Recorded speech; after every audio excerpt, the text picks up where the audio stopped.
People will see a match day, but they won't see the behind the scenes of what you do. So just tell us a bit more about your role. So obviously, my role at the minute is, would come under the title of general manager and club secretary at Barrytown United. So essentially, in the short, I do deal with the day-to-day operations of the club, the day-to-day running of the club, the administration of the club, working obviously very close with the finance team to deliver finances, to oversee the running of the academy, the grassroots section, working very close with our women's and girls section as well, obviously dealing with any disciplinary issues that may pop up, any operational issues. So yeah, and obviously there's a huge part of the club at the moment that's trying to engage more in being more community focused. So dealing a lot with trying to engage the community a lot more, and build partnerships and look at the commercial side of how we grow the football club. I suppose it's a very broad spect when you use the word general. But there's a lot to cover, and obviously there's a lot of people to liaise with, working very closely with the first team and the management team there, and obviously working very close with the kit department and everything they have to do to make sure we're prepared for a match day, include and the medical department as well, I suppose.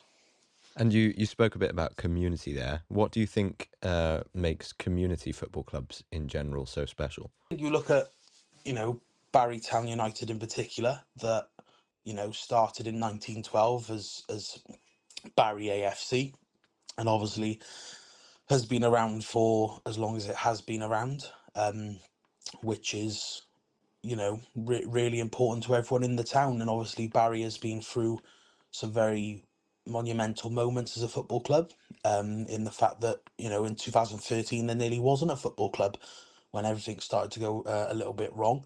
And a lot of people have worked very hard to keep this football club, well, to revive the football club in the first place, and then to keep this football club alive, and are still doing that today, to try and watch this football club grow and flourish. And I think a huge part of that is the community aspect of the work we do, and engaging with the community, um, and having people in place to work in our community. And obviously schools are a big part of what we do, and everything we do around them. And obviously we're the only club in Wales that is able to run a academy and a grassroots section, which is pretty unheard of.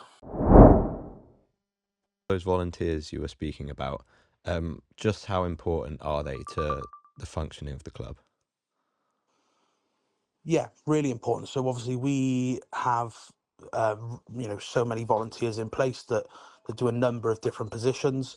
Um, including myself, for the first 5 years that I were here, I was a volunteer. I set out with the aim to just, give back to Barrytown United. I never thought I'd be sat here 5 years later in a full time paid position, running the football club. So ultimately, no one comes into a club like this and then expects to get a job from it, in that club, if that makes sense. Some people will come in and volunteer, give their time up, and then go on to another club and make a career out of it. But it's very unheard of that you manage to do that at the club you start at. So I'm really privileged to be in this position.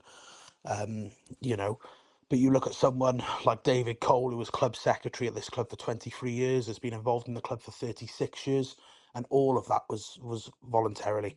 And people like Michael Coslett, who is having his 70th birthday today, who runs the first team side of things in terms of kit and opening Jenner Park for them, and everything, things that are so important, things that are so small that people won't think of. Um, and you just think, what do you do without these people, if that makes sense? I'm based at the club every day now, and I've got a good understanding of the operations of the club. But just this morning, someone asked me where the electrical panel was, and I wasn't able to answer that question. And then I sat here panicking, thinking, well, I can't ring Michael because it's his birthday. Managed to figure it out. But people like that who have been around for 50 years, in Michael's case, and other people are really important. And to be the only full time paid member of staff of the club can be really daunting, because you are relying on working with volunteers as well, so you don't want to you know take up too much of their time. But it is a massive privilege, and obviously I don't think people will ever understand how many volunteers you need to run a football club of this size. Obviously, all of our grassroots coaches are volunteers, all of our girls coaches are volunteers, all of our staff on the game day, on turnstiles, on burger vans, doing the tannoy, are all volunteer based people, just because they love the colours of this club, and they love the badge.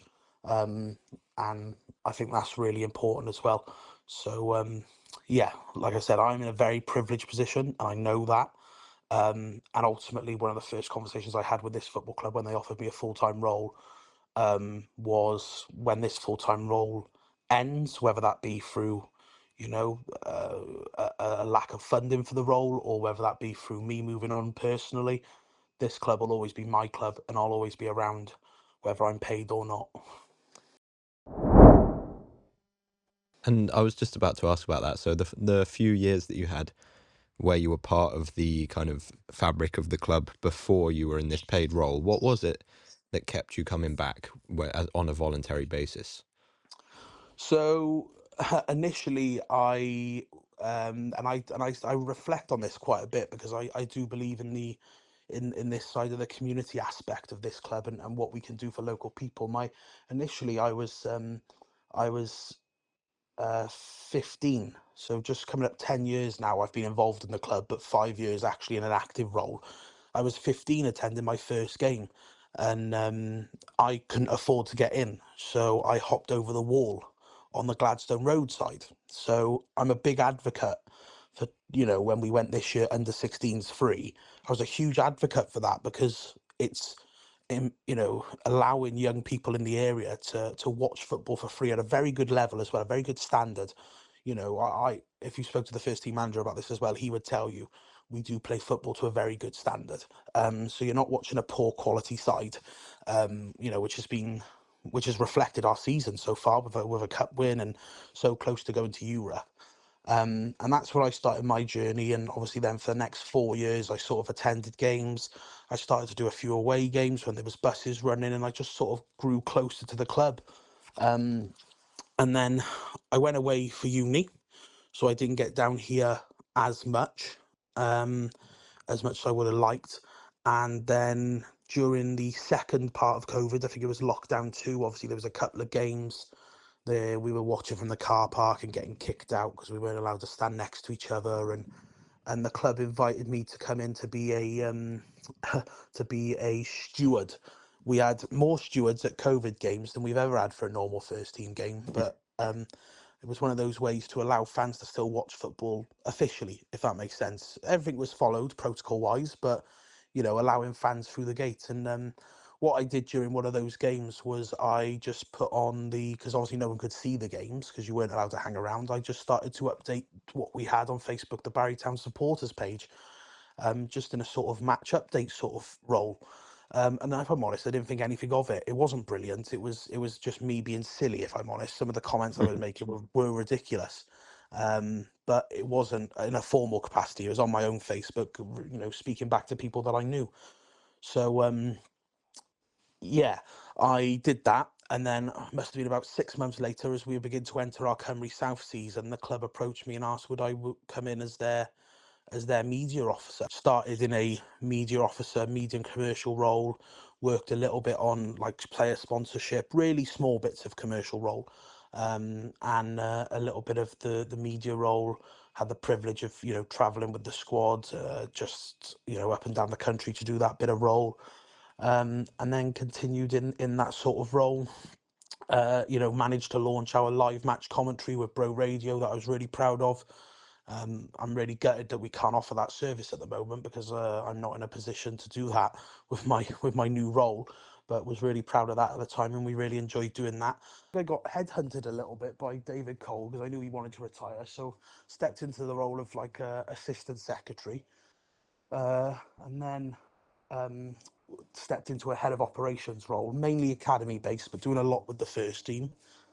Um, And then obviously last season stepped into a role as the club secretary on a volunteer basis, doing a lot more, if that makes sense, regarding administration and the running of the club, whilst doing that alongside a full-time teaching job, which I do reflect upon now, and I do wonder, how did I work a full-time job and then come down to Barry and work a full-time job as well. Did that role, and then in December was offered a full-time role of general manager of the football club alongside my club secretary duties, Hmm.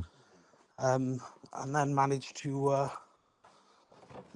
start working towards that. And like I said, I'm quite unsure how I did the club secretary role and a full-time teaching role, because it was always so busy. And now obviously I'm in a very privileged position to be doing my role full-time as it is.